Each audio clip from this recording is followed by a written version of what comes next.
What's going on? Welcome back to the channel. It's Errol with Passion to Profit. And if you've been trading less than 12 months, you're gonna get a lot of value out of this video. I'm gonna be sharing some things that I wish I knew getting into the stock market. Now, before we get into the video, let's talk a little bit about what's been going on in the overall market. So we've seen that the overall market has been making higher highs the past month, the past 2 months, the quickest recovery from a bear market that we've had. So a lot of crazy things going on, a lot of opportunity out there. Now, last week, just these past couple days, we've had some pretty big pullbacks on the overall market, pulling a lot of those technology stocks with it. I'm really curious to know what your guys' thoughts are on the future of the market within the next even 6 months. If you think this is just gonna be a slight dip in the market, like this video. And if you think it's gonna be a reversal or potentially be a reversal, comment down below, and both let me know what you guys think. Now, let's get into the 3 things that I wish I knew getting into the market.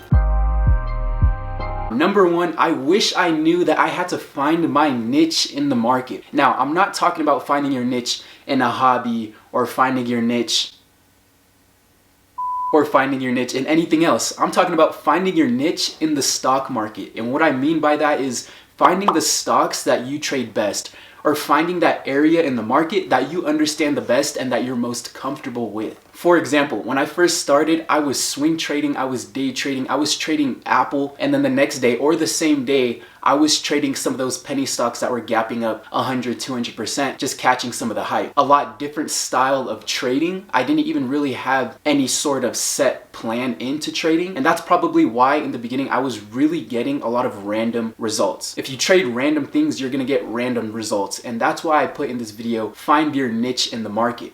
I trade personally a lot of small cap stocks. I understand how the small caps work. I understand how low float stocks work. So that's why I trade them. I don't do any type of long-term investing in small cap stocks because they're small cap stocks for a reason. And if you don't know what a small cap stock is, it's basically just a smaller company. I was trading a lot of random stuff, like again, penny stocks, large cap stocks, really anything, an ETF, swinging ETFs, anything, like you name it. I was just chasing the dollar. I was trying to get into anything that was moving upwards. And I found out that was making me no progress in the stock market. I was treading water. I wasn't making progress. I wasn't really falling behind, but I was wasting time. I didn't know what I didn't know. You know what I mean? That's going to be huge. Again, if you trade random things, you will get random results. Find the type of stocks that you trade best. Again, small cap stocks, lower float stocks, they're a lot more volatile than these larger cap stocks like Apple and Tesla. The fundamentals are completely different. Understand that the level 2s on there are gonna move different. Bid and ask sizes from a large cap stock to a small cap stock are gonna be a lot different as well. 10 million volume on one stock won't affect it the same as it would on a different stock. Find your niche in the market. That will help your beginning learning curve tremendously.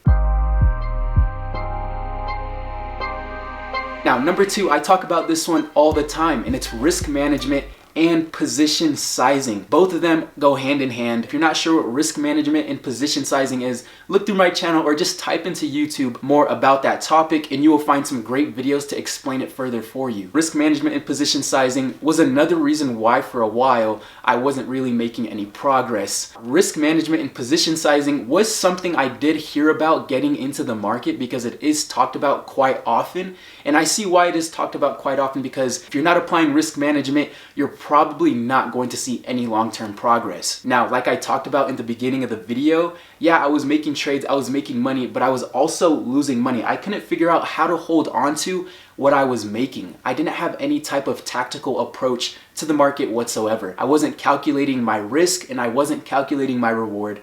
I was just hopping into anything that was moving up. After I actually started trying to implement risk management and position sizing, just light bulbs went off in my head. Trading started to make a lot more sense. I remember I was trading and I wanted to get into this one trade, but I didn't know what level to risk off of. I was afraid the previous low I wanted to risk off was just too far to risk. And it was about an 8% to the next previous low, and that's what I wanted to risk off of. But I can't just go into trades risking 8%, especially if the reward isn't there. If I'm gonna go into a trade risking 8%, I have to be able to at least potentially make 16% on the trade. Let's just say this is the pre-market movement and this dashed line is where the market is about to open. Let's say you wanted to get in here for the break of the pre-market high. Let's say you want to go in with 200 shares total. Let's say you take your first entry here of 100 shares, which is half of what you want to go in with, and you have your stop loss set under the support, your safety net. Now, if the stock breaks out of the pre-market high, doesn't mean you add. You want to see this level sustain first, and key, volume. Now, if it does change this old resistance into a new support level, you can then look to add your second half of your position.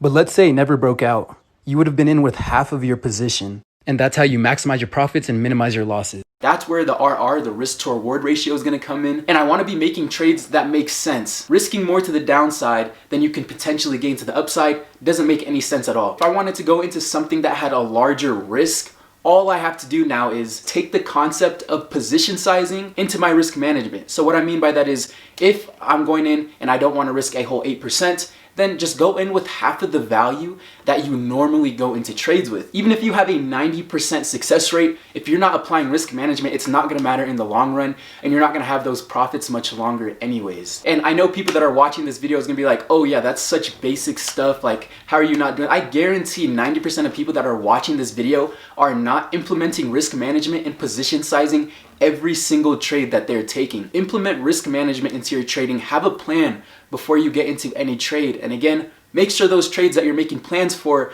are within your niche in the market. If it's one thing that I've learned in the market, the only thing that you can control is your losses. You can't control your gains. You can't control anything else. Only your losses. So if our losses are the only thing that we can control in the market, why in the world would we not focus 99% of our attention on risk management and let the upside take care of itself? And if you're someone that likes to follow me on my channel, just expect me to keep preaching these same principles in the market. All right, number 3, and that is gonna be track your trades. Track all of your trades. Track your trades, track all of your trades. Before you find a niche in the market, before, actually always implement risk management and position sizing, but even the trades that you don't implement the risk management and position sizing, track them. Track all of them. Track your good trades, track your bad trades, track the trades you take when you're just bored and you're itching for a trade because there's no good opportunities that you've seen in the market lately. And now, what do I even mean by tracking trades? Because what I really mean is for you to go a little more in depth when it comes down to tracking your trades. Track your entries and your exits,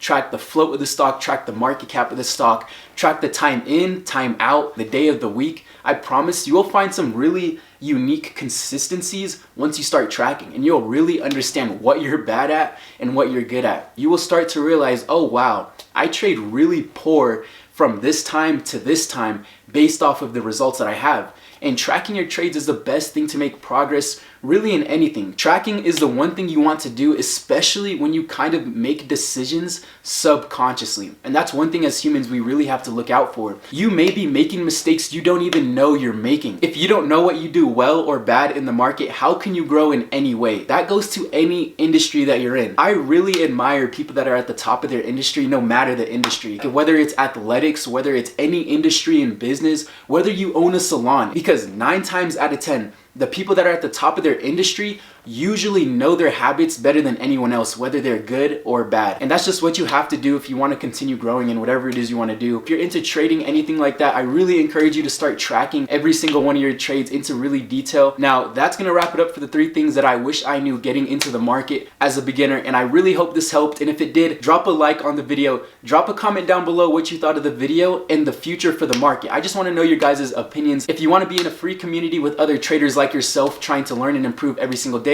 hit that first link in the description and we'll get that link sent over to you. These principles never change and you have to apply them every single day. And I will catch you guys in the next one.